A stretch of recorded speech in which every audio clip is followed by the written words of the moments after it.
Hello बच्चों, कैसे हो आप सभी। मैं आपकी टीचर सीमा आपका एक बार फिर से स्वागत करती हूँ आपके अपने इस यूट्यूब चैनल SR एजुकेशन पे। कैसे हो बच्चों आप सभी और आपकी पढ़ाई कैसी चल रही है। आई होप कि सब अच्छे होंगे, पढ़ रहे होंगे। बेटा आज हम हरियाणा जीके का एक और इम्पोर्टेंट टॉपिक लेकर आए हैं जो कि हरियाणा राज्य के ज़िलों के नामकरण से संबंधित है कि ज़िलों के जो नामकरण हैं वो किस आधार पर किए गए हैं। ठीक है बेटा, तो चलिए शुरू करते हैं हमारा टॉपिक। सिरसा जिले का नाम कैसे पड़ा। तो सिरसा जिले का नाम बेटा जो कैसे पड़ा ये क्वेश्चन है। यहाँ इसका आंसर है कि यहाँ पर सबसे अधिक शीरीष वन के कारण, क्योंकि यहाँ पर जो शीरीष के वन हैं वो बहुत ज़्यादा मात्रा में पाए जाते हैं। और फिर ये भी माना जाता है कि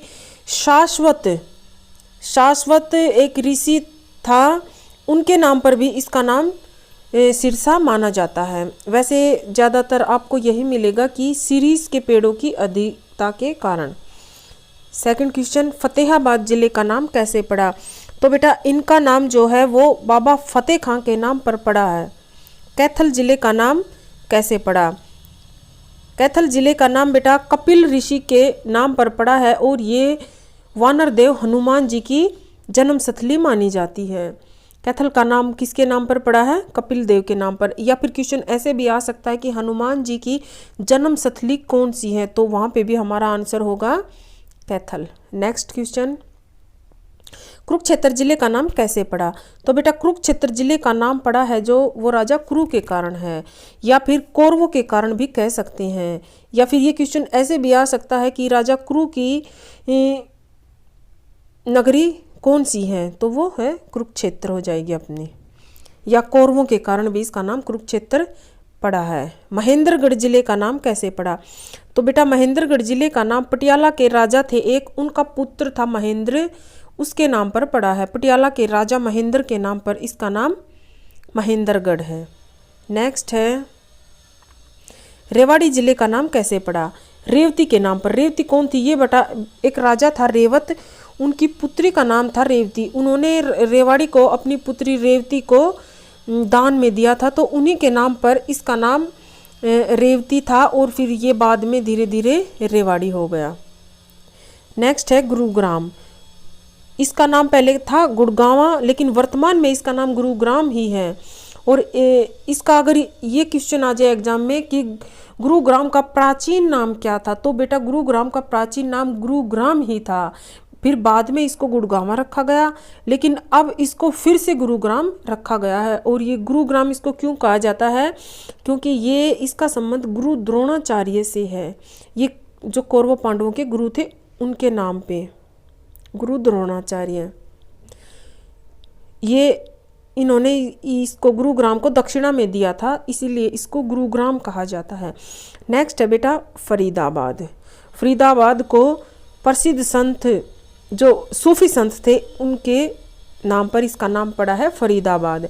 और फरीदाबाद को बेटा किसकी सपनों का शहर भी कहा जाता है कि फरीदाबाद किसके सपनों का शहर है, तो ये डॉक्टर राजेंद्र प्रसाद के सपनों का शहर भी कहा जाता है किसको, फरीदाबाद को। और इसका जो नाम है वो सूफी संत फरीद के नाम पर पड़ा है। ये अब भी आपको याद रखना है कि ये सूफी संत थे फरीद, क्योंकि यहाँ से भी क्वेश्चन पुट अप हो सकता है। ठीक है बेटा, चलिए नेक्स्ट देखते हैं। मेवात का नाम। मेवात का नाम बेटा मेव जाति की अधिकता के कारण, क्योंकि जो मेवात का ज़िला है यहाँ पर बहुत ज़्यादा जनसंख्या जो है वो मुसलमानों की पाई जाती है, या फिर मेवों की अधिकता के कारण इसका नाम जो है वो मेवात पड़ा। लेकिन वर्तमान में इसका नाम जो है वो बदल कर नूह कर दिया गया है, और इसका जो प्राचीन नाम था वो था सत्यमेवपुरम। ठीक है बेटा। नेक्स्ट पलवल। पलवल जिले का नाम पलवल कैसे पड़ा। तो ये एक राक्षस होता था पलम्बासुर, ऐसा एक पौराणिक कथाओं में कहा जाता है कि ये जो राक्षस था पलम्बापुर उसकी राजधानी थी ये, और उसी के नाम पर इसका नाम जो है ये पलवल, या फिर इसको अपलवा था पहले इसका, फिर ये धीरे धीरे पलवल हो गया। करनाल जिले का नामकरण कैसे पड़ा। तो ये राजा कर्ण के नाम पर पड़ा। ये वही कर्ण है जो दुर्योधन का दोस्त था और कुंती पुत्र था कर्ण।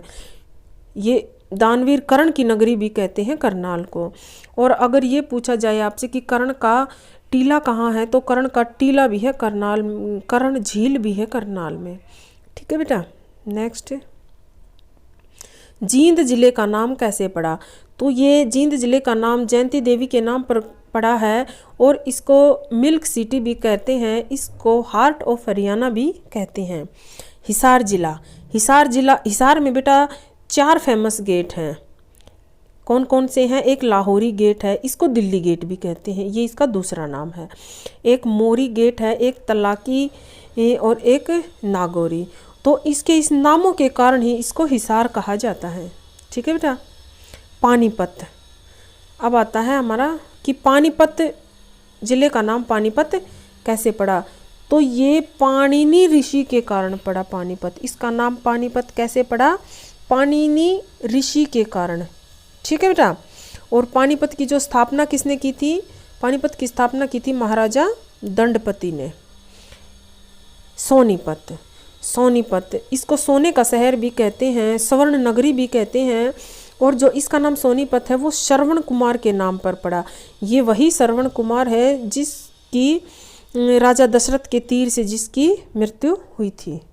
ठीक है बेटा, ये वही श्रवण कुमार है। अब रोहतक जिले का नाम रोहतक कैसे पड़ा? तो ये तारावती एक रानी थी और उसका पुत्र था एक रोहतास, उसके नाम पर इसका नाम जो है वो रोहतास के नाम पर ही इसका नाम रोहतक हुआ है। ठीक है बेटा। चलिए नेक्स्ट। अब यहाँ पर ये क्वेश्चन है कि भिवानी जिले का नामकरण कैसे पड़ा? तो ये जो भिवानी है एक राजा था नीम सिंह, तो नीम सिंह की जो पत्नी थी भानी, उसके नाम पर इसका नाम पड़ा है।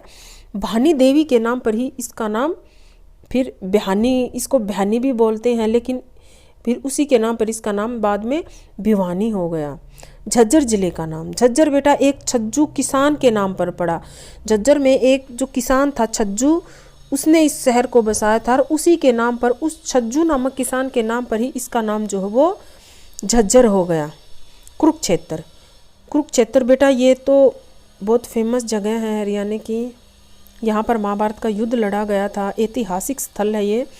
और इसका जो नामकरण है वो राजा कुरु के नाम पर पड़ा, क्योंकि ये राजा कुरु का क्षेत्र था। कुरु यानी कि कौरव, कौरवों की भूमि भी इसे कहा जाता है। ठीक है बेटा। नेक्स्ट क्वेश्चन, अंबाला जिले का नाम, अंबाला का नाम कैसे रखा? तो ये आमों की अधिकता के कारण, क्योंकि अंबाला जिले में है जो वो आम है, जो वो बहुतायत मात्रा में उनकी पैदावार होती है, इसीलिए इसका नाम अंबाला पड़ा है। या फिर अंबालिका के नाम पर भी, और कई कहते हैं कि माँ जो है अम्बा के नाम पर भी इसका नाम अम्बा पड़ा है, क्योंकि यहाँ पर माता अम्बा जी का एक बहुत बड़ा मंदिर है। ठीक है बेटा। नेक्स्ट क्वेश्चन, पंचकूला, 5 झरनों या 5 कुओं के कारण इसका नाम पंचकूला पड़ा है। इसको नैनो सिटी भी कहते हैं और इसको कुओं के कारण, 5 कुओं के कारण भी इसका नाम पंचकूला पड़ा है और 5 झरनों के कारण भी इसका नाम पंचकूला पड़ा है।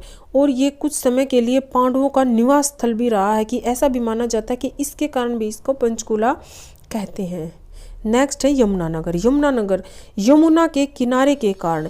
बेटा आपको पता ही होगा कि हरियाणा में जो यमुना है नदी है, उसका प्रवेश जो है वो यमुनानगर से ही होता है, तो इसी कारण इस जिले का नाम जो है यमुनानगर पड़ा है। और जो ये यमुना नदी है ये उत्तर प्रदेश और हरियाणा के बीच में नेचुरल बाउंड्री बनाती है, यानी कि एक तरह से कहा जाए कि हरियाणा और यूपी को अलग अलग करती है, उनके बीच में है ये बिल्कुल। ठीक है बेटा। नेक्स्ट है करनाल जिले का नाम, करनाल का नाम पड़ा दानवीर कर्ण के कारण। ये क्वेश्चन हम कर चुके हैं। जींद जयंती देवी के कारण ये भी क्वेश्चन हम कर चुके हैं। पानीपत का नाम ये बेटा पाणिनि ऋषि के कारण, ये भी हम कर चुके। और एक है बेटा दादरी, वो इसमें शायद है नहीं, लेकिन मैं आपको बता देती हूँ कि दादरी जो ज़िला है, जो हरियाणा का सबसे बाद में बना है ये ज़िला, ये बना है 2016 में। इस का नाम दादरी जो है वो दादुर के कारण पड़ा है, दादुरों की अधिकता के कारण। दादुर यानी कि मेंढक, मेंढकों की अधिकता के कारण दादुर, संस्कृत में मेंढक को जो है वो दादुर कहते हैं, और दादुरों की अधिकता के कारण ही इसका नाम दादरी पड़ा है। ये है चरखी दादरी। ठीक है बेटा, तो ये था हमारा एक और इम्पोर्टेंट हरियाणा जीएस का टॉपिक, हरियाणा के ज़िलों के नामकरण के बारे में। ठीक है बेटा, यहाँ से कि ये बहुत ही आसान टॉपिक है और यहाँ से कई बार क्वेश्चन आ जाते हैं एग्ज़ाम में, तो यहाँ से हमारा कोई क्वेश्चन गलत नहीं होना चाहिए। इसके बाद हम हरियाणा जीके का एक और इम्पोर्टेंट टॉपिक लेकर आएंगे। तो आप इस चैनल को जो है सब्सक्राइब करें, वीडियो अगर आपको अच्छी लगे तो लाइक करें और कमेंट करके मुझे ज़रूर बताएं कि आपको वीडियो कैसी लगी, और चैनल को सब्सक्राइब जरूर करें। ठीक है बेटा, और ये जो आपके क्वेश्चन है ये HSSC के सभी एग्जामों के लिए इम्पोर्टेंट है, चाहे वो STAT का हुआ, चाहे वो CET हुआ, HSSC के हर एक एग्ज़ाम के लिए। ठीक है बेटा, वीडियो देखने के लिए धन्यवाद।